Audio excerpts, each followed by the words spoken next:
ஸ்ரீமதே ராமானுஜாய நமஹ. ரெண்டாவது அத்தியாயம், முதல் பாதம், ஆறாவது அதிகரணத்தை பார்க்கணும். இதுக்கு ஆரம்பணாதிகரணம் என்று பெயர். இந்த முதல் பாதம் என்ன? ஸ்மிருதி பாதம். இதில் என்ன விஷயம் போயின்ட்டுருக்கு? முதல் அத்தியாயம் சமன்வய அத்தியாயம். வேதாந்தம் எல்லாம் கூறுவது என்ன? ஜகத்தை படைப்பது சிதச்சித் விலக்ஷணமான பரமாத்மா என்று. அது சமன்வய அத்தியாயத்தில் சொல்லப்பட்டது. ரெண்டாவது அத்தியாயம் அபிரோத அத்தியாயம். இங்கே என்ன சொல்லப்படுறது? முன்னாடி சொல்லப்பட்ட அந்த விஷயத்துக்கு விரோதம் எழ, அந்த விரோதத்தை போக்கக்கூடிய அத்தியாயம் தான் இந்த அபிரோத அத்தியாயம். அதில் இந்த முதல் பாதம் ஸ்மிருதி பாதம் அப்படின்ற இந்த பாதத்தில் என்ன விஷயம் செய்யப்படுறதுன்னா, ஸ்மிருதியாலையும் தர்க்கத்தாலையும் யுக்தியாலையும், ஸ்மிருதி காபில ஸ்மிருதி போன்ற ஸ்மிருதிகள், அதனால விரோதம் வருது. ஏன்னா காபில ஸ்மிருதி என்ன சொல்கிறது, கபிலருடைய ஸ்மிருதி என்ன சொல்கிறதுன்னா, ஜகத்துக்கு காரணமானது பிரதானம்தான், பகவான் கிடையாது அப்படின்னு. ஸ்மிருதிக்கு விரோதமாக நம்ம வேதாந்தத்தை எடுத்துன்னு போக முடியாது. ஸ்மிருதிக்கு சேரத்தானா நம்ம வேதாந்தத்தை புரிஞ்சிக்க முடியும். அப்படின்னா நம்ம அந்த விரோதம் எழ அது எப்படி வேதவியாசர் போக்கினார் அப்படின்றத போன வீடியோவில், போன உபன்யாசத்தில் பார்த்தோம். அதே போல் தான் போன வகுப்பில் இதையும் பார்த்தோம். ஸ்மிருதியினால் விரோதம் எழறது, அதே போல் யுக்தியினால், தர்க்கத்தினால, ரீசனிங். என்ன ரீசன்? ஒரு காரணம் பார்த்தோம். இந்த உலகமானது அச்சேதனமாகவும் துக்கமாகவும் இருக்குது. இது எப்படி பகவானுடைய காரியமாக இருக்க முடியும்? அவன்தான் இந்த உலகத்துக்கு காரணம் அப்படின்னு எப்படி சொல்ல முடியும்? ஏன்னா பிரம்மம் அப்படின்றது ஞானமே வடிவெடுத்ததாக இருக்குது. அது போய் இந்த அச்சேதனமான உலகமாக ஆகுமா அப்படின்லாம் கேள்வி வர, அந்த விரோதத்துக்கும் பதிலை பார்த்தோம். விலக்ஷணத்வாதிகரணம் அப்படின்ற இடத்துல அதெல்லாம் பார்த்தோம். இப்பொழுது ஐந்தாவது அதிகரணத்தை பார்த்து முடிச்சாடுத்து போக்திராபத்தி அதிகரணம் அப்படின்றது. அதற்கு பிறகு இந்த ஆறாவது அதிகரணம், இது ஆரம்பண அதிகரணம். இதில் யார் பூர்வபக்ஷின்னா ஐயாயிக்கன். இங்கேயும் என்ன பண்ணுறான்னா, அவன் பிரம்மம் காரணம் கிடையாது அப்படின்றது தான் எல்லாத்தையும் எல்லாருமே பூர்வபக்ஷியெல்லாம் சொல்கிறது அதுதான், பிரம்மம் காரணம் கிடையாது அப்படின்னு. ஏன் அப்படின்ற இடத்துல இங்கே வாசி இருக்குது. ஒவ்வொரு பூர்வபக்ஷ யுக்தி ரீசனிங் வேறுபட்டதாக இருக்குது. இங்கே நையாயிக்கன் என்ன சொல்கிறான்னா, பிரம்மமானது லோகம், பிரம்மமே ஜகத்து அப்படின்னு எவ்வளவோ வாக்கியங்கள்லாம் இருக்குது. நம்மளே பார்த்துருக்கோம். முதல் அத்தியாயம் ரெண்டாவது பாதத்தினுடைய முதல் அதிகரணம் சர்வத்திர பிரசித்த அதிகரணம் அப்படின்ற அதிகரணத்தில் சர்வம் கல்விதம் பிரம்ம, எல்லாமே பிரம்மம் தானே அப்படின்லாம் வாக்கியம் பார்த்துருக்கோம். அப்போ ஜகத்தானது பிரம்மம் அப்படின்னு வேதாந்தம் சொல்கிறதுல மறுக்கருத்தே கிடையாது, மாற்று கருத்தே கிடையாது. கண்டிப்பாக அந்த மாதிரி வேதாந்தம் சொல்கிறது ஜகத்தானது பிரம்மம் அப்படின்னு சொல்கிறது. இந்த நையாயிக்கன் பார்க்குறான், அவன் சொல்கிறான் ஜகத்தானது பிரம்மம் அப்படின்னு வேதாந்தம் சொல்கிறது இல்லையா, ஆகையினாலேயே ஜகத்துக்கு காரணம் பிரம்மம் அப்படின்னு ஆகாது, பிரம்மமானது ஜகத்துக்கு காரணமாக இருக்க முடியாது. ஏன் அப்படி சொல்கிறான்? அவனுடைய மதத்தில் அசத்காரியவாதம் செய்யப்படுறது.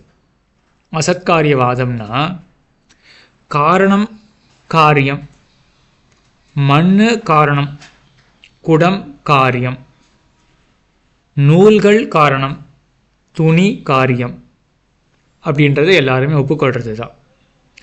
இந்த விஷயத்தில் நையாயிக்கன் அதிகமாக என்ன சொல்கிறான்னா, நூலை சேர்க்கிறோம் இல்லையா, நூலை சேர்த்த பிறகு துணி அப்படின்னு தனியாக ஒரு பொருள் உண்டாருது அப்படின்றது தான் அசத்காரியவாதம்.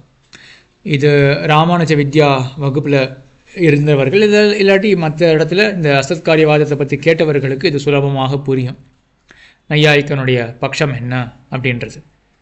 ஆக நம்ம என்ன ஞாபகம் வச்சுக்கணும் அப்படின்னா, காரணம் ஒன்று இருக்குது, அதை காட்டிலும் காரியமானது வேறுபட்டதாக தனித்து.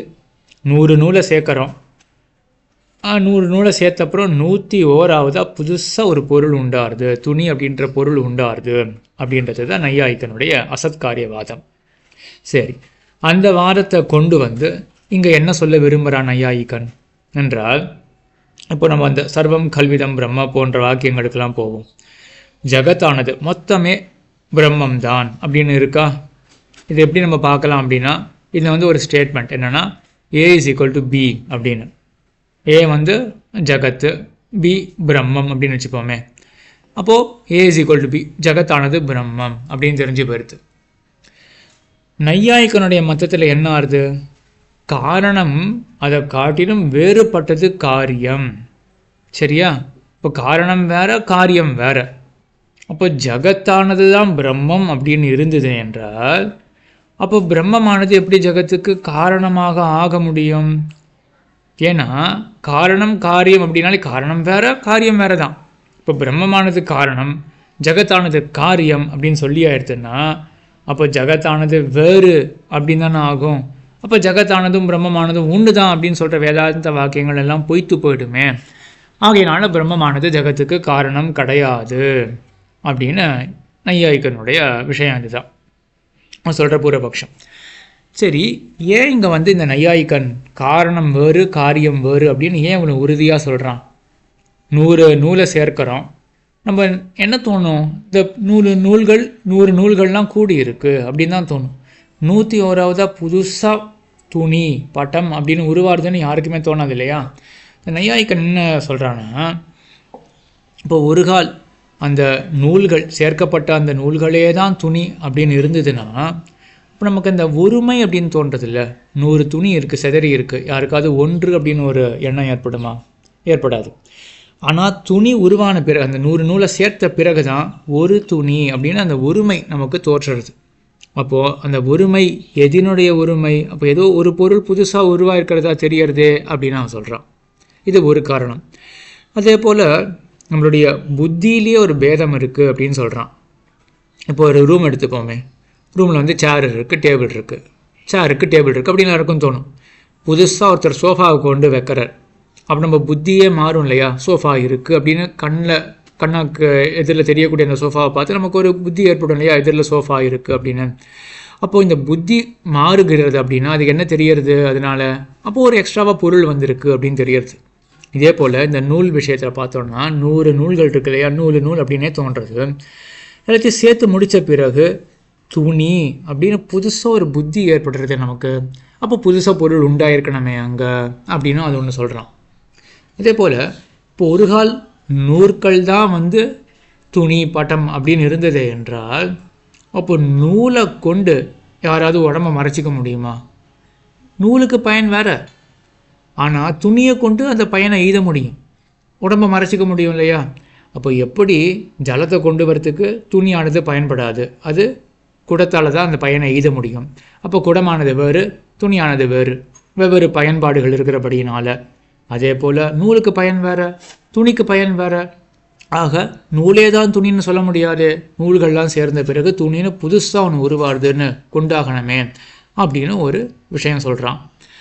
அதே போல் நெசவாளி எவ்வளவோ தொழில் செய்கிறான், எவ்வளவோ செய்த பிறகு தானே அவன் அந்த 100 நூல்களை சேர்க்கிறான், சேர்த்து ஒரு துணின்றது உருவாடுதுன்னு நம்ம பார்க்குறோம் இல்லையா? இப்போ நூலே தான் துணி அப்படின்னு இருந்ததுன்னா அப்போது அவன் பண்ணக்கூடிய எல்லா வியாபாரங்களும் வியர்த்தம் தானே. அவன் புதுசாக ஒன்றுமே பண்ணலை அப்படின்னு இருந்ததுன்னா அப்போது அந்த நெசவாளியினுடைய தொழிலே வீணாக ஆனதாக ஆகிடும். அப்படிப்பட்ட தொழிலை யாருமே பண்ணவே மாட்டான். ஆகினால என்ன தெரிஞ்சுக்கலாம்னா, நெசவாளி ஒரு தொழிலில் ஈடுபடலாம் அப்படின்னாலே அவன் என்ன புரிஞ்சுட்டு ஈடுபடுறான்? நான் புதுசாக துணின்றதை ஒன்று உருவாக்க போகிறேன் அப்படின்ற ஒரு எண்ணத்தோடு தான் அவன் ஈடுபடுறான் அப்படின்னு தெரிஞ்சுக்கலாம். இப்படின்னு இதுக்கு மேலேயும் ஸ்ரீபாஷ்யத்தில் எம்பெருமானார் பல காரணங்கள் சாதிச்சிருக்கார். இப்போ நம்ம இது பார்த்தது இதோட போதும். ஆக இந்த மாதிரி ரீசனிங்கை கொண்டு என்ன பண்ணுறான் நையாயிக்கன், இந்த மாதிரி இந்த நூல்கள் மட்டுமே துணின்றது கிடையாது, அதை காட்டிலும் அதிகமான ஒரு பொருள் தனித்து துணின்றது ஒன்று உருவாருது அப்படின்னு சொல்கிறான். ஆகையினால் என்னாச்சு? இப்போ நம்ம பார்த்ததில் வேதாந்தம் என்ன சொல்கிறது? பிரம்மம் அதுதான் ஜகத்து அப்படின்னு, பிரம்மம் தான் ஜகத்து அப்படின்னு சொல்லியிருக்கு. இப்படி சொல்லியிருக்கும் பொழுது இப்போ நம்ம ஒரு அந்த ஈக்குவேஷன் மாதிரி பார்த்தோன்னா ஒரு கால் புரியும் அப்படின்னு தோன்றது. அதனால் அந்த A is equal to B அப்படின்னு பார்ப்போமே. A is equal to B அப்படின்னு இருக்கு. இப்போ ஜகத்தானது இஸ் ஈக்குவல் டு பிரம்மம் அப்படின்னு இருக்குன்னு வச்சுப்போமே. அந்த ஜகத்தானது ஏ இருக்கு இல்லையா, that is not equal to C அப்படின்னு வச்சுப்போமே. ஏன்னா ஏன் வந்து ஜகத்து காரியம், அது சியாக இருக்காது, அது காரணமாக இருக்காது. ஏன்னா காரியம் வேற காரணம் வேற அப்படின்னு சொன்னோன்னா அப்போ தன்னாடி என்ன கிடைக்கும்? B is not equal to C அப்படின்னு கிடைக்கும் இல்லையா. A is equal to B, A is not equal to C அப்படின்னா B is not equal to C அப்படின்னு தன்னுடைய கிடைக்கும் இல்லையா? இதுதான் நையாயிக்கன் சொல்கிறது. என்னென்னா ஜெகத்தானது பிரம்மம் அப்படின்னு வேதாந்தம் சொல்கிறது. நான் என்ன சொல்கிறேன்னா காரியம் வேறு காரணம் வேறு அப்படின்னு சொல்கிறேன். ஆகையினால ஜகத்துக்கு காரணமாக பிரம்மம் இருக்காது அப்படின்றது அவனுடைய பூர்வபக்ஷம். இல்லை எம்பெருமானார் வேதவியாசர் என்ன பண்ணுறார் அப்படின்னா இந்த அதிகரணத்துக்கு ஆரம்பண அதிகரணம் என்று பெயர். ஏன் இந்த அதிகரணத்துக்கு ஆரம்பண அதிகரணம் பெயர்னா சாந்தோகிய உபநிஷத்தில் இருக்கக்கூடிய ஒரு வாக்கியத்தை வச்சுட்டு தான் வேதவியாசரை ஸ்தாபிக்கிறார். சாந்தோகிய உபநிஷத்தில் சத்வித்யா பிரகரணத்தில் என்ன வாக்கியம் இருக்குன்னா வாச்சாரம்பணம் விகாரோ நாமதேயம் மிருத்திகே தேவ சத்தியம். வாச்சாரம்பணம் அப்படின்னு இந்த ஆரம்பணம் அப்படின்ற சொல்ல அங்கே வருது. ஆகையினால அந்த வாக்கியத்தை கொண்டு இந்த அதிகரணம் சொல்லப்படுகின்றபடினால ஆரம்பண அதிகரணம் என்று பெயர் கொண்டதாக இருக்குது. ஆரம்பணம்னு என்ன அர்த்தம்னா ஆரம்பியதே இது ஆரம்பணம், தொடப்படுகின்றது, அதான் ஆரம்பணம். எதால் தொடப்படுகின்றது என்றால் மிருத்திகா அப்படின்னு இந்த மண் இருக்கு இல்லையா, மண் உருண்டை, அதனால் தொடப்படுகின்றது. எது? விகாரோ நாமதேயம். விகாரம் நாமதேயம். நாமதேயம்னா பெயர், விகாரகானா மாற்றம், உருவத்தினுடைய மாற்றம். இந்த மண் இருக்கு இல்லையா, மண் கட்டி இருக்குது, அந்த மண் கட்டி என்ன பண்ணுறதுன்னா ஒரு விகாரத்தை அடைகின்றது. விகாரத்தை அடைந்தபடியினால் அதுக்கு ஒரு புதுசாக பெயர் சேருகின்றது. மண்கட்டியே தான். அந்த மண்கட்டிக்கு ஒரு விகாரம் ஏற்படுறது. வாயும் வயிறுமாக இருக்கக்கூடிய ஒரு வடிவத்தை அந்த மண்கட்டியானது எய்துகிறது. எய்தினபடியினாலேயே அதுக்கு குடம் அப்படின்ற ஒரு பெயரும் கிட்டுகின்றது. ஆக புதுசாக ஒன்று உருவாகலை, அந்த மண்கட்டியினுடைய வடிவத்தினுடைய ஒரு மாறுதல் தான், விகாரத்தினுடைய ஒரு மாறுதல் தானே ஒழிய புதுசாக ஒரு உருவம்ன்றது உருவாகலை. சரி, இதனால் எதுக்காக அந்த மண்கட்டியை மாற்றினோம் அப்படின்னா வாச்சா, வாக் அப்படின்னா வாக்பூர்வக விவகாரா, நம்ம பேசுகிறதுக்கும் சரி, அதே போல் பேசி ஒரு காரியத்தை செய்கிறதுக்கும் சரி, அதுக்காக தான் இந்த மண்கட்டியினுடைய ஒரு மாற்றமானது ஏற்பட்டிருக்கு. அதாவது மண்கட்டியாகவே இருந்தால் நம்மளால் கணத்துலேருந்து இல்லாட்டி ஏதோ ஒரு இடத்துலேருந்து நம்ம ஜலம் கொண்டு வர முடியாது இல்லையா?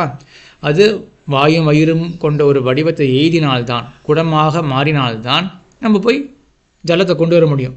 ஆகினால் அந்த பிரயோஜனத்துக்காக இந்த மண்கட்டிக்கு என்ன சேருறது? அதுக்கு ஒரு நாமமும் ஒரு ரூபமும். எப்படிப்பட்ட விகாரம்? வாயும் வயிறுமாக இருக்கக்கூடிய அந்த வடிவம், அந்த விகாரம் மாறுதல் சேருறது. ஆகையினாலே இந்த மண்கட்டிக்கு ஒரு பெயர் வருது, குடம் அப்படின்ற ஒரு நாமதேயம் பெயர் சேருகின்றது. ஆக என்ன இந்த தாத்பரியம் இந்த உபனிஷத்துக்கு? அது மிருத்திகா இத்தியேவ சத்தியம். அந்த குடமும் கூட மண் என்றே தான் உண்மையை எய்துகின்றது. தனித்து ஒரு பொருள் கிடையாது. மண் உருண்டை தனி, அதை நம்ம மாற்றினோம் புதுசாக குடம் உருவாச்சு அப்படின்னு கிடையாது. மண்ணே தான் குடம், மண் உருண்டையே தான் குடமாக ஆச்சு. எதில் மாற்றமா? அதனுடைய வடிவத்தில் மாற்றம் அப்படின்னு. சரி, இப்போ நையாயிக்கன் நிறைய யுக்திகள் சொன்னானே, ரீசனிங்லாம் சொல்லியிருந்தானே, அதுக்கெல்லாம் என்ன பதில் என்றால் அவன் சொன்ன 4-5 ரீசன் நம்ம பார்த்தோம் இல்லையா, அது ஒவ்வொன்றுத்துக்காக பதிலாக பார்ப்போம். என்ன முதல் ரீசனிங் ஒன்று பார்த்தோம், எண்ணிக்கை அப்படின்னு பார்த்தோம். நூல் விஷயத்தில் ஒன்றும் சுலபமாக இருக்கும். ஆகையினால நம்ம இப்போ வேதாந்தம் மண்ணு குடம் அப்படின்னு சொன்னாலுமே கூட நம்ம நூல் துணி அப்படின்றதும் அந்த சூத்திரமும் இருக்குங்க. பட்டை வச்சு அப்படின்னு சூத்திரமும் இருக்குது. துணியை வச்சுட்டு சூத்திரம் பண்ணியிருக்கார் வேதவியாசர். அந்த துணியை கொண்டே நம்ம பதிலை பார்ப்போம்.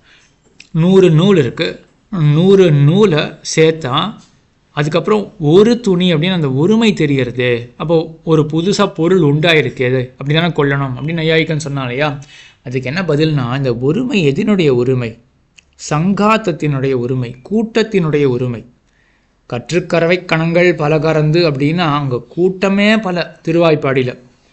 அதுபோல் இங்கே எத்தனை கூட்டம்னா ஒரு கூட்டம்தான்.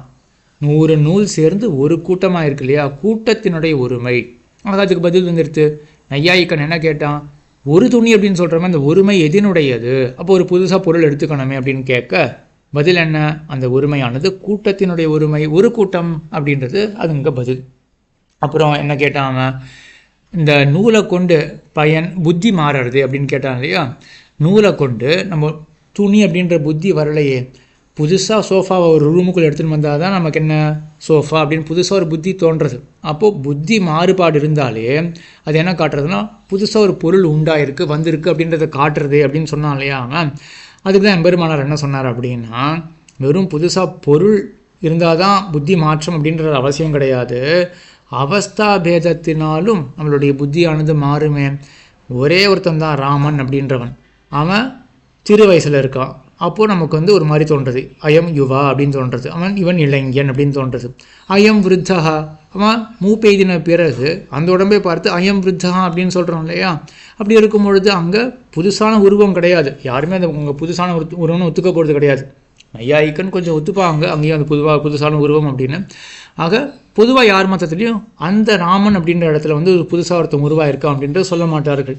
அப்படி இருக்கும் பொழுது அங்கே என்ன ஆகுது, ஆனால் நம்மளுடைய புத்தியானது மாறுறது இல்லையா. இளைஞன் அதே போல் மூத்தவன் அப்படின்னு நம்மளுடைய புத்தி மாறுறது. ஏன் அங்கே புத்தி மாற்றம்? பொருள் மாறலை, பொருளினுடைய வடிவம் மாறி இருக்கு. அதே போல் தான் இங்கே என்ன இருக்குது, நூல்கள்லாம் அப்படி இருந்தது இல்லையா. சிதறி இருக்கும் பொழுது நூல் அப்படின்னு நமக்கு புத்தி ஏற்பட்டது. நூல்லாம் கூடின பிறகு அந்த நூலுக்கு ஒரு கூட்டம் அப்படின்றது ஒன்று ஏற்பட்டிருக்கு. அதுவே அதுக்கு ஏற்படக்கூடிய ஒரு வடிவமாக வச்சுக்கலாம். அப்போது வடிவத்தினுடைய மாற்றம் இருக்கிறதுனால தான் நமக்கு என்ன துணி அப்படின்னு புதுசாக ஒரு புத்தி ஏற்படுறது. தனியாக ஒரு பொருள்னு வச்சுக்க வேண்டாம். ஆகையினால திரவிய பேதம், இந்த பொருளே வேறுபடுகின்றது, ஆகையினால தான் புத்தி வேறுபடுகின்றது அப்படின்ற அர்த்தம் கிடையாது. அவஸ்தா பேதம், அதனுடைய வடிவம், அதனுடைய நிலையானது வேறுபடுகின்றது, ஆகையினாலே நம்மளுடைய புத்தியானது வேறுபடுகின்றதுன்னு வச்சுக்கலாமே அப்படின்னு அதுக்கும் பதில் சொன்னார் எம்பெருமானார். அதுக்கப்புறம் அவன் என்ன கேட்டான், அவன் என்ன சொல்லியிருந்தான், அந்த மாதிரி நூலுக்கு பிரயோஜனம் வேறையாச்சு, அந்த பிரயோஜனத்தை இதை கொண்டு ஈத முடியாது அப்படின்னா மறுபடியும் இங்கே அதே விஷயந்தான். எப்போ ஒரு காரியத்தை ஒன்று செய்ய முடியும் அப்படின்னா அதுக்கு உண்டான அந்த வடிவம் ஏற்பட்டால் தான் அதுக்கு அந்த காரியத்தை செய்ய முடியும். அதான் சக்தி சாமர்த்தியம் அப்படின்னு சொல்லுவார்கள். முன்னாடி நூலுக்கு அந்த வடிவத்தில் இருக்கும் பொழுது அந்த சக்தி கிடையாது.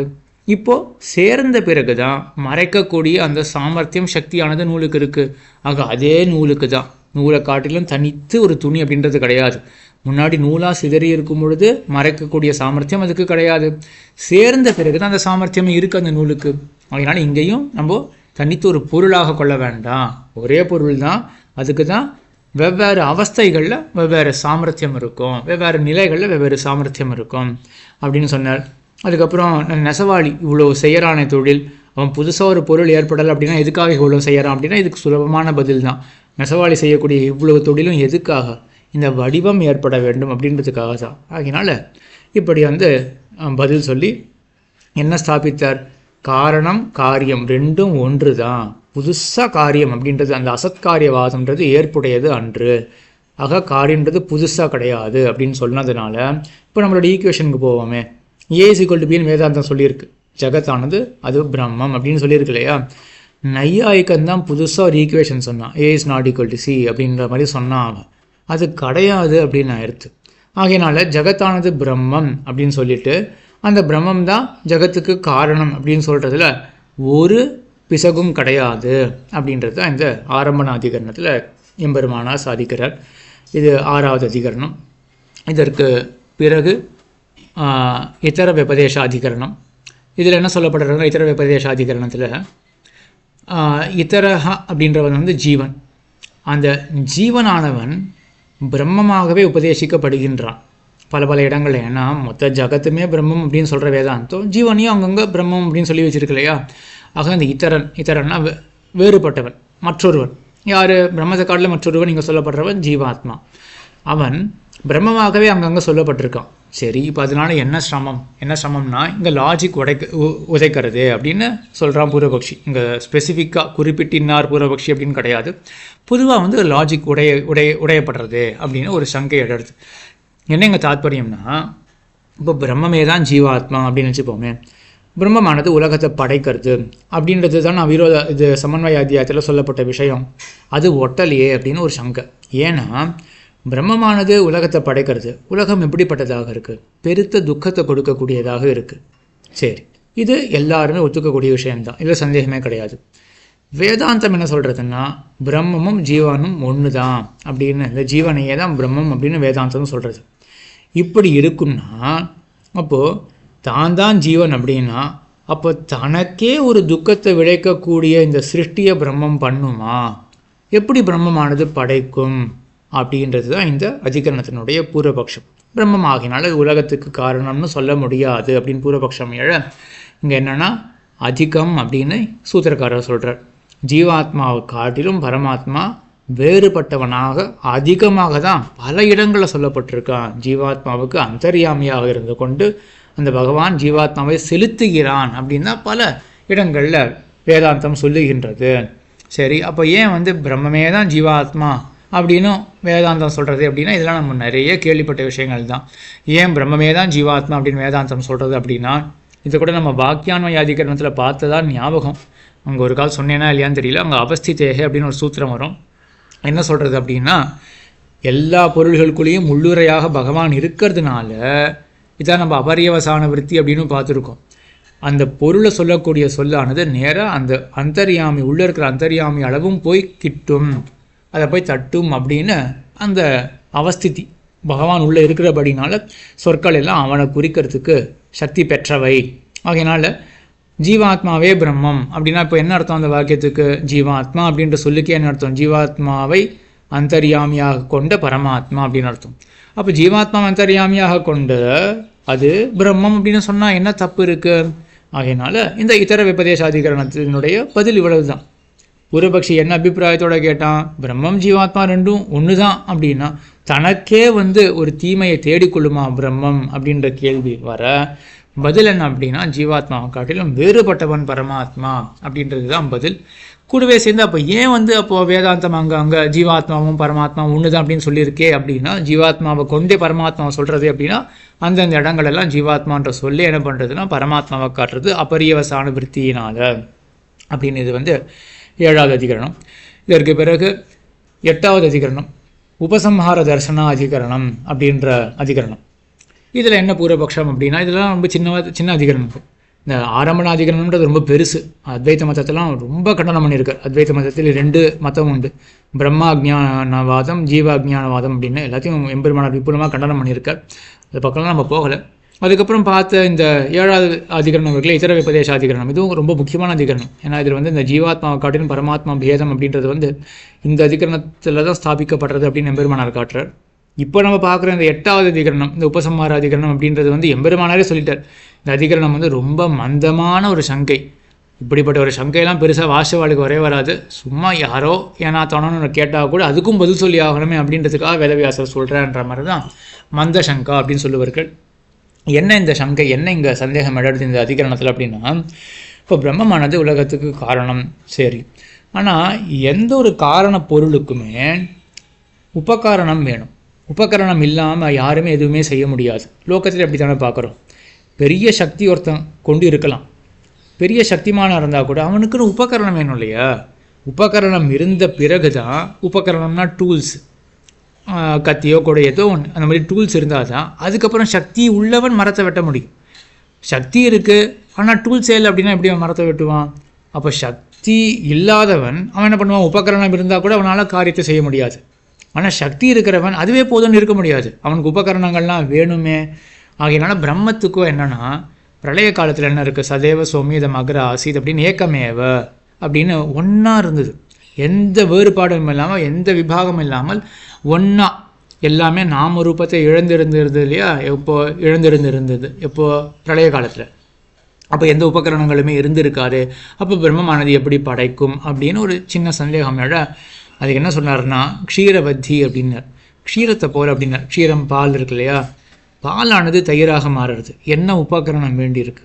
பாலே அப்படியே தயிராக மாறுறது இல்லையா? என்ன உபகரணம் வேண்டியிருக்கு? அதுபோல் அது பாலுக்கே கூடனா சர்வசக்தி பிரம்மத்துக்கு கூடாதா? சங்கல்பத்தினாலே எல்லாமே பண்ணிடுமே அப்படின்னு தாத்பரியம்.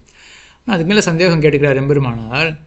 பாலானது தயிராக மாறிடுமான நம்ம ஆத்தஞ்சனம் பண்ண வேண்டாமா? அதாவது உர குத்துறது அது பண்ண வேண்டாமா அப்படின்னு கேள்வி கேட்டுண்டு சொன்னார் எம்பெருமானார். பாலானது தன்னுடைய தயிராக மாறிடும். நம்ம இந்த உர குத்துறது எதுக்காக அப்படின்னா அந்த ரசத்துக்காக தான். அது தன்னுடைய தயிராக மாறினா வேறு மாதிரி இருக்கும். நம்ம தயிர் கொஞ்சம் உர குத்தினோம் அப்படின்னா அது கொஞ்சம் ரசமாக இருக்கும் அந்த தயிர். ஆகையினால அதுக்கும் அது உபகரணம் அப்படின்னு வச்சுக்க வேண்டாம். ஆக இது சின்ன அதிகரணம். ஆகையினால உபகரணங்கள் இல்லாமல் போனால் கூட பிரம்மமானது லோகத்தை படைக்கும். இது 8வது அதிகரணம். அடுத்தது 9வது அதிகரணம் கிருஷ்ண பிரசக்தி அதிகரணம். இதுவும் ரொம்ப முக்கியமான ஒரு அதிகரணம். ரொம்ப இன்ட்ரெஸ்டிங்காக ரொம்ப ரசமாக இருக்கும். இங்கே என்ன பூர்வபக்ஷம்னா, இப்போ பிரம்மமானது நீர் அவயவமாக இருக்குது. அதுக்கு உறுப்புகளே கிடையாது பிரம்மத்துக்கு. சரி, அதை ஒத்துக்கணும். அப்படி தான் பிரம்மத்துக்கு உறுப்புகளே கிடையாது, நீர் அவயவமாக பிரம்மமானது இருக்குது. சிருஷ்டி பிரளய காலத்தில் எப்படி இருக்குது? அப்போது மூல பிரகிருதி மட்டும் இருக்குது. பிரதானம் மூல பிரகிருதி அவ்வியக்தம் இருக்கு இல்லையா? அதுக்கும் நாமரூப விபாகங்கள்லாம் கிடையாது. இப்போ தனியாக லேப்டாப்பு, டெஸ்க்கு, புஸ்தகம் அப்படி தனித்தனியாக இருந்தால் கூட மூல பிரகிருதி இது பிரளய காலத்தில் அப்போ என்ன ஆகும்னா எந்த வேறுபாடு இல்லாமல் மூல பிரகிருதி தன்னிடத்தில் ஒரு விபாகம் இல்லாமல் இருக்கும். அதுக்கு அந்தர்யாமியாக பிரம்மம் இருக்கும். இதான் ஸ்திதி. சரி, இப்போ சிருஷ்டி காலம் வந்த வரை என்ன ஆகுது? இந்த மூல பிரகிருதிக்கு வெவ்வேறு ரூபங்கள் கிடைக்கிறதா? மேஜை, புஸ்தகம், லேப்டாப் அப்படின்னு வெவ்வேறு உருவத்தை மூல பிரகிருதி அடையிறது. இப்போ நம்ம 3 ஆப்ஜெக்ட்ஸ் மட்டும் எடுத்துப்போமே, இந்த சொன்ன 3 ஆப்ஜெக்ட்ஸ் மட்டும் எடுத்துப்போம். இப்படி இருக்கும் பொழுது இந்த 3 விஷயங்களுக்குள்ளேயும் பிரம்மமானது இருக்கணும். புஸ்தகம்னு எடுத்துப்போமே, புஸ்தகமானது அதுக்கும் அந்தர்யாமியாக பிரம்மம் பகவான் இருப்பான் இல்லையா? சரி, அதே போல் லேப்டாப்புக்கு அந்தர்யாமியாகவும் பகவான் இருப்பான். அதே போல் எல்லா பொருள்களுக்கும் அந்தர்யாமியாக பகவான் இருப்பான் இல்லையா? இப்போது பிரம்மத்துக்கோ அவயவங்களே கிடையாது, உறுப்புகளே கிடையாது. அப்போ புஸ்தகத்துக்குள்ளே பெருமாள் இருக்கார் அப்படின்னு நினச்சிப்போம், பிரம்மம் இருக்குது அப்படின்னு நினச்சிப்போமே. அப்போ மொத்த பிரம்ம புஸ்தகத்துக்குள்ளே அப்படின்னு அடங்கிடுமே. அப்போது லேப்டாப்பில் பிரம்மம் இல்லை அப்படின்னு ஆகிடும் இல்லையா? பிரம்மத்துக்கு உறுப்புகள் இருந்தால் அப்போ என்ன பண்ணலாம்? பிச்சு கொஞ்சம் பிச்சு பிரம்மமானது இந்த இதில் இருக்குது, இதில் புஸ்தகத்தில் இருக்குது சிருஷ்டி காலத்தில். ஏன்னா பிரளய காலத்தில் இந்த சந்தேகமே கிடையாது. பிரளய காலத்தில் இருக்கிறதே ஒரே ஒரு தத்துவம் தான், இது மூல பிரகிருதி. அதுக்கு நாம ரூப விபாகமே கிடையாது. அது ஒரு தத்துவம், அதுக்குள்ளே பிரம்மம் இருக்குது அப்படின்னா சரி, புரிஞ்சுட்டுலாம். இப்போ சிருஷ்டி காலம் வந்தவாறு இப்போ புஸ்தகம் ஒரு பொருளாக படைக்கப்படுகின்றது, அதுக்குள்ளே பிரம்மம் இருக்குது. அப்போது பிரம்மத்தை கொஞ்சம் பிச்சு அதில் வச்சோம் அப்படின்னா பிரம்மம் தானே வச்சுக்கணும். வச்சுது அப்படின்னா அப்போ அதுக்குள்ளே கொஞ்சம் பிரம்மம் இருக்குது. சரி, லேப்டாப்புக்குள்ளே கொஞ்சம் பிரம்மம் இருக்குது, மற்றொரு மேஜையில் கொஞ்சம் பிரம்மம் இருக்குது அப்படின்னு கொஞ்சம் கொஞ்சமாக அங்கே பிரம்மத்தை கொண்டு போனோம் என்றால் அப்போ என்ன அர்த்தம்? பிரம்மத்துக்கு அவயவங்கள், உறுப்புகள் இருக்குது அப்படின்னு அர்த்தம். ஆனால் இதை வேதாந்தம் ஒத்துக்காது. அப்போது பிரம்மத்துக்கு அவயவம் கிடையாது, ஒன்றே தான் தத்துவம் பிரம்மம் இருக்குது அப்படின்னா புஸ்தகம் படைக்கப்படுறது அப்படின்னா மொத்த புஸ்தகத்துக்குள்ளே, அந்த புஸ்தகத்துக்குள்ளேயே மொத்த பிரம்மமும் அடங்கி போயிடணும். இப்போ லேப்டாப்புக்குள்ளே பிரம்மம் இல்லை அப்படின்னு ஆகிடும். அப்போது இப்படி ஒரு பிசகு இருக்கிறதுனால வேதாந்தமானது சொல்கிறது நம்ம அப்படியே எடுத்துக்க முடியாது. பிரம்மமானது ஜெகத் காரணம் அப்படின்றது எடுத்துக்க முடியாது அப்படின்னு பூர்வபக்ஷம் எழ. அதுக்கு என்ன சொல்கிறாருன்னா, இந்த சூத்திரம் ரொம்ப கேள்விப்பட்டிருக்கலாம், ஆச்சாரியெல்லாம் அடிக்கடி எடுப்பா. ஸ்ருதேஸ்து சப்தமூலத்வாத் அப்படின்னு இந்த சூத்திரம் இந்த 9வது அதிகரணம், கிருத்ஸ்ன பிரசக்தி அதிகரணம் அப்படின்ற இந்த அதிகரணத்தில் இருக்குது. இது என்ன சொல்கிறது அப்படின்னா, ஸ்ருதியானது எப்படி சொல்கிறதோ நம்ம அதை அப்படியே எடுத்துக்கணும். ஏன்னா பிரம்மம்னு ஒன்று இருக்குது, பிரளயம்னு ஒன்று இருக்குது, பிரம்மமானது நிரவயவமாக இருக்குது, அது படைக்கிறது, இதெல்லாம் யார் சொல்கிறது? நம்ம எல்லாம் கண்ணால் பார்த்து தெரிஞ்சுக்கிறோம், எல்லாம் வேதம் சொல்கிறது. இப்போ வேதம் சொன்னதை கொண்டு தான் நம்ம பிரம்மமானது இப்படிலாம் இருக்குது அப்படின்னு தெரிஞ்சுக்கணும் இல்லையா? அப்போ அந்த பிரம்மத்தினுடைய தன்மை, அது அந்த பிரம்மம் எப்படிப்பட்டதுன்னா எல்லாத்த காட்டிலும் விலக்ஷணமான வஸ்து. பவதிச்ச தபதாம் சிரேஷ்ட பாவகசிய சோஷ்ணதா அப்படின்னு ஒவ்வொரு பொருளுக்கும் ஒவ்வொரு தன்மை இருக்கும். இப்போ அக்னியானது சுடும், அதை தொட்டால் அது ஏன் சில்லுன்னு இல்லை அப்படின்னா என்ன பண்ண முடியும்? அதனுடைய தன்மை அது. அது இப்போ ஜலத்தை தொட்டால் சில்லுன்னு இருக்குது, ஏன் அது சுட மாட்டேங்கிறதுனா அதனுடைய தன்மை அது. அப்போ ஒவ்வொரு வஸ்துவுக்கும் ஒவ்வொரு தன்மை இருக்கும் இல்லையா? இப்போ வேதாந்தமானது சர்வ விலக்ஷணமாக இந்த ஒரு வஸ்து இருக்குது, பிரம்மம் இருக்குது அப்படின்னு சொல்லும் பொழுது அப்போது அதன் இடத்துல நம்மளுடைய மூளையை கொண்டுலாம் ஆராய முடியாது. அப்படி இருக்குமே, இப்படி இருக்குமே, சரியாக வரலையே அப்படின்னு ஆராய முடியாது. வேதாந்தம் எப்படி சொல்கிறதோ அப்படியே எடுத்துக்கணும். அதனால் நிரவயமாக இருக்கக்கூடிய அந்த பிரம்மம் அது என்ன பண்ணும்? எல்லா பொருள்களையும் இருக்கும். அந்த சிருஷ்டி காலம் வந்தவாறு நாம ரூபங்களெல்லாம் இந்த அச்சேதனமானது பெற்று தனித்து இருந்தாலும் கூட ஒவ்வொரு பொருளிலும் கூட அந்த நிரவயமான பிரம்மானது இருக்கும். வேதாந்தம் சொல்லியிருக்கு, அப்படியே எடுத்துக்கணும் அப்படின்றது இந்த கிருஷ்ண பிரசக்தி அதிகரணம் அப்படின்னு 9வது அதிகரணம். இதற்கு பிறகு இந்த பாதத்தினுடைய இறுதியான அதிகரணம் பிரயோஜனமத்வாதிகரணம். இதுவும் ரொம்ப பிரசித்தமான அதிகரணம், பிரயோஜனமத்வாதிகரணம். இதில் என்ன பூர்வபக்ஷம் என்றால், பிரம்மமானது எதுக்காக உலகத்தை படைக்கணும், அது படைக்கிறதுக்கு என்ன காரணமுமே கிடையாது அப்படின்னு. ஏன்னா ஏன்னா பிரம்மமானது சேத்தனம் இல்லையா, அது அறிவுள்ள ஒரு பொருள். சரி, அறிவுள்ளவன் எப்போ ஒரு தொழிலை செய்வான், அது சுவார்த்தமாகவோ பரார்த்தமாகவோ பிரயோஜனத்தை கொடுக்கக்கூடியதாக இருக்கணும். அதாவது தனக்கு ஒரு பிரயோஜனத்தை கொடுக்கக்கூடியதாக இருக்கணும், அப்படின்னா அடுத்தவர்களுக்காவது பிரயோஜனத்தை கொடுக்கக்கூடியதாக இருக்கணும். அப்போ தானே ஒரு தொழிலை செய்வான். இப்போ பிரம்மமானது தனக்காக அப்படின்னு செய்யுமா? அது செய்யணும்னு அவசியமே கிடையாது. ஏன்னா அதான் அவாப்த சமஸ்த காமமாச்சு, அதனால் அடையப்படாதது அப்படின்னு ஒரு பொருளே கிடையாது. அதான் எல்லாவற்றையும் அடைந்தாயிற்று. அப்போ தனக்கு ஒரு பிரயோஜனத்துக்காக லோகத்தை படைக்கிறது அப்படின்றது எடுத்துக்க முடியாது. சரி அது வேண்டாம், பிறருக்காக உலகத்தை படைக்கிறது அப்படின்னு வச்சுக்கலாமே. அப்படின்னா இந்த உலகத்தினுடைய படைப்பு எப்படி இருக்குது, எவ்வளவு துக்கமயமாக இருக்குது. அப்போ பிறர்களுக்கு கஷ்டத்தை கொடுக்கறதாக தான் இந்த லோகமானது இருக்குது.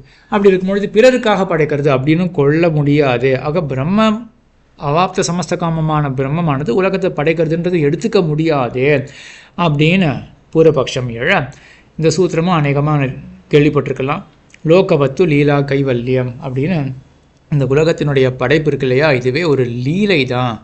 ஏன்னா இந்த உலகத்தை படைத்து பிரம்மத்துக்கு தனியாக ஒரு சுக்கம் அப்படின்றது கிடையாது. ஏன்னா அங்கே தானே ஒரு கேள்வி, அவாப்த சமஸ்தகாமமான பிரம்மம் அது எதுக்காக படைக்கணும், அதுக்கு என்ன சுக்கம் ஏற்பட போகிறது, என்ன பிரயோஜனம் ஏற்பட போகிறது அப்படின்னா என்ன பதில், லோகத்தை படைக்கிறதே பிரயோஜனம். அதான் லீலா. லீலா அப்படின்னா விளையாட்டு. அது என்ன, சொப்பிரயோஜனமான ஒரு வியாபாரம். அந்த வியாபாரமே பயனுள்ளதாக இருக்குமே ஒழிய வியாபாரத்துக்கு தனியாக ஒரு வியாபாரம்னா செயல், அந்த செயலுக்கு தனியாக ஒரு பயனை நாம் தேட வேண்டாம்.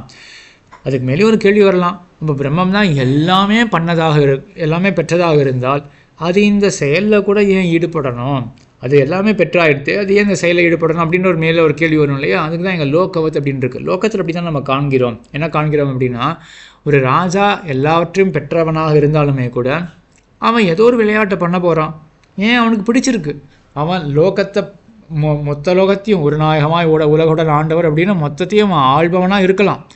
இருந்தாலுமே கூட அவன் என்ன பண்ணலாம் அப்படின்னா, அவன் பண்ணின ஒரு உத்தியானத்தில் போயிட்டு, அவன் பூங்காவில் போயிட்டு அவன் விளையாடுறான் அப்படின்னா அவனை வந்து யாரும் ஒன்றும் ஏன் விளையாடுறான் அப்படின்னு யாரும் கேட்க போகிறது கிடையாது இல்லையா. இவனுக்கு என்ன பயன் இதனால், இவன் தான் எல்லாம் பெற்றவனாக இருக்கான் அப்படின்னா அந்த நேரத்தில் அவனுக்கு தோன்றது பண்ணுறான், அவ்வளோதான். அதே போல் பிரம்மமானது அந்த வியாபாரத்தை அதுவே பிரயோஜனமாக கொண்டு பிரம்மமானது பண்ணும் அப்படின்னு.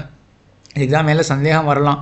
அப்போது லோகத்தை படைக்கிறது இவ்வளவு தானா, பிரம்மத்துக்கு வந்து ஒரு லீலையாக பண்ணுறதுக்கு லோகமானது படைக்கப்படுறது, ஆனால் நம்மலாம் கஷ்டப்பட்டு இருக்கோமே, இதெல்லாம் பிரம்மத்துக்கு வேணுமா அப்படின்னு இதுக்குடைய பதில்னால் நம்ம உபன்யாசங்களுடைய பெரியவாளுடைய பதில்கள்லையும் பல கேட்டிருப்போம். அப்படியே நானே இந்த சேனலை வந்து போட்டிருக்கேன், பிரம்மம் வந்து படைக்கிறதுனுடைய பயன் என்ன அப்படின்றதுலாம். ஆழ்வார் வந்து 3ஆம் பத்தினுடைய இறுதியில் இன்புறம் விளையாட்டுடையான் அப்படின்னு சன்மம் பல செய்து அந்த பதிகத்தில் அந்த பாட்டை கொண்டு நம்மள என்ன சாதிச்சிருக்கார் அப்படின்றதையும் இங்கே பார்த்துருக்கோம் இதே சேனலில். அதையும் ஞாபகப்படுத்திக்கலாம். ஆக அது சம்பிரதாய ரீதியான கேள்வி. இங்கே சாஸ்திரத்தில் என்ன கேள்வி அப்படின்னா, பிரம்மம் அவாப்த சமஸ்த காமம் அது ஏன் லோகத்தை படைக்கணும் அப்படின்னா அதுவே அதுக்கு ஒரு லீலை தான் அப்படின்னு. அதுக்கு மேலே தான் மறுபடியும் கேள்வி நிற்கிறது இங்கே முக்கியமான ஒரு கேள்வி. சரி, அதுக்கு லீலையாக இருக்கட்டும், ஆனால் அந்த பிரம்மமானது படைக்கும் பொழுது தாரதமியத்தோடு படைக்கிறது, விஷம சிருஷ்டி. ஒருத்தனை உயர்வாக படைக்கிறது, மற்றொருவனை வந்து துக்கம் கொண்ட ஒரு தாழ்ச்சியோடு படைக்கிறது, அது ஒரு வைஷமியம் தெரியுது பிரம்மத்துக்கு. மேற்கொண்டு இந்த துக்கத்தை கொடுக்கறது அப்படின்னாலே அதுக்கு வந்து எனக்கு கிருப்பையே இல்லையா, எதுக்காக துக்கத்தை கொடுக்கணும் அப்படின்னு இந்த வைஷமியம் நைர்கிருண்யம். வைஷமியம் அப்படின்னா வேறுபாடு. இப்போ வேறுபாட்டுக்கு பிரம்மமானது காரணமாக இருக்குது, அது பக்ஷபாதத்தை கொண்டதாக இருக்குது பிரம்மம். அதே போல் நைர்கிருண்யம் அப்படின்னா கருணை இன்மை, அது தோஷமாச்சு. பிரம்மத்துக்கு இந்த 2 தோஷங்கள் இருக்கே, பக்ஷபாத்தம், அதே போல் நைர்கிருண்யம் கருணையின்மை அப்படின்ற தோஷங்கள் 2 இருக்கே அப்படின்னா அது வராது. இந்த சூத்திரமும் அநேகமாக நிறைய பேர் கேள்விப்பட்டிருக்கலாம். வைஷமிய நைர்கிருண்யன்னா சாபேக்ஷத்வாது ததாயி தர்ஷயதி அப்படின்னு ஒரு சூத்திரம். இந்த இது என்ன சொல்கிறது அப்படின்னா, பிரம்மத்துக்கு வைஷமியமோ நைர்கிருண்யமோ வராது. ஏன்னா முக்கியமாக சாபேக்ஷத்வாத், அது ஒன்று எதிர்பார்த்து கொண்டு தான் இப்படி விஷமமான சிருஷ்டியை பண்ணுறது. பிரம்மமானது சிருஷ்டிக்கிறது, அது லீலையாக பண்ணுறது. ஆனால் இந்த சிருஷ்டியில் இந்த வைஷமியம் இருக்கு இல்லையா, இந்த வேறுபாடு இருக்கு இல்லையா, அது எதனால் அப்படின்னா சாபேக்ஷத்வாத், அதை எதிர்பார்த்து கொண்டு இருக்கு. எதை எதிர்பார்க்கறது அப்படின்னா இந்த ஜீவாத்மாவனுடைய கர்மத்தை எதிர்பார்த்து இருக்கு.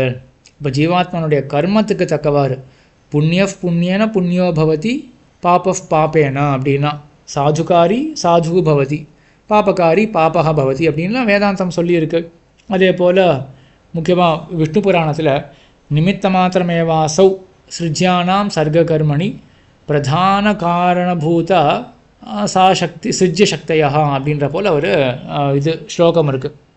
நிமித்த மாத்திரமேவாசௌ சிருஜ்யானாம் சர்க்க கர்மணி பிரதான காரணீபூத சைவ சிருஜ்ய சக்தியா பிரதான காரணீபூதாக சிருஜ்ய சக்தியா அப்படின்னு பகவான் வந்து நிமித்த காரணமாக மட்டும் இருக்கான். நிமித்த காரணம் அப்படின்னா இங்கே வந்து உன்னை சட்டுன்னு எல்லாருக்கும் ஒரு சந்தேகம் வரணும். நிமித்த காரணமாக பகவான் இருக்கான் அப்படின்னு சொன்ன உடனே இல்லையே, நம்ம வந்து பிரகிருத்தி அதிகரணம் அப்படின்னு முதல் அத்தியாயத்தினுடைய இறுதியில் பார்த்தோமே. முதல் அத்தியாயத்தினுடைய இறுதி வந்து சர்வ வியாக்கியான அதிகரணம். அதுக்கு முன்னாடி பிரகிருதி அதிகரணம். அதில் என்ன பார்த்தோம் நம்ம? பகவான் வந்து பிரகிருத்தியாகவும் உபாதான காரணமாகவும் இருக்கான் அப்படின்னு பார்த்தோம் இல்லையா? இங்கே என்னது நிமித்த காரணம் சொல்கிறது அப்படின்னா அதுக்காக தான் சுத்தப்பிரகாஷிகாச்சாரியர் வியாக்கியானம் சாதிக்கிறாருங்க. நிமித்த காரணம் அப்படின்னா அப்பிரதான காரணம் அப்படின்னு அர்த்தம். அப்பிரதான காரணம் அப்படின்னா சாதாரண காரணம், பொதுவான காரணம் அப்படின்னு அர்த்தம். எல்லாருக்குமே பகவான் படைப்பாளி. சரி, அப்போது தனிப்பட்ட காரணம், பிரதான காரணம் என்ன அப்படின்னா பிரதான காரணபூதாக சிருஜ்ய சக்தையா அப்படின்னு இந்த சிருஜ்யர்களுடைய சக்தி இருக்குல்ல, சிருஜ்யர்கள்லாம் படைக்கப்படுகின்றவர்கள், அவர்களுடைய சக்தி என்ன சக்தி அப்படின்னா கர்மம் அப்படின்ற சக்தி தான். அந்த கர்மன்ற சக்தியை கொண்டு தான் பகவான் என்ன பண்ணுறான் அப்படின்னா வெவ்வேறு விதமாக படைக்கின்றான். அதுதான் பிரதான காரணம். பிரதான காரணம் அப்படின்னா அசாதாரண காரணம், குறிப்பிட்ட காரணம். ஏன் இன்னவர் இப்படி இருக்கார் அப்படின்னா பொதுவாக எல்லாரையும் பகவான் படைக்கிறான். இப்படியே அவர் படைக்கப்பட்டிருக்கார் அப்படின்னா தனிப்பட்ட காரணம் என்ன? அவருடைய கர்மம். ஆக பகவானுக்கு வைஷமியமோ நைர்கிரண்யமோ வராது என்று இதுதான் இந்த பிரயோஜனவத்வா அதிகரணம். இதுதான் இந்த பாதத்தினுடைய இறுதியான அதிகரணம். ஆக நம்ம வந்து என்ன பண்ணியிருக்கோம்? இப்போ 6லேருந்து 10 அதிகரணங்கள் பார்த்துருக்கோம். இது இதோட இந்த ஸ்மிருதி பாதம் அப்படின்றது முற்றிற்று. ஆழ்வார் திருவடிகளே சரணம், எம்பெருமானார் திருவடிகளே சரணம், ஜீயர் திருவடிகளே சரணம்.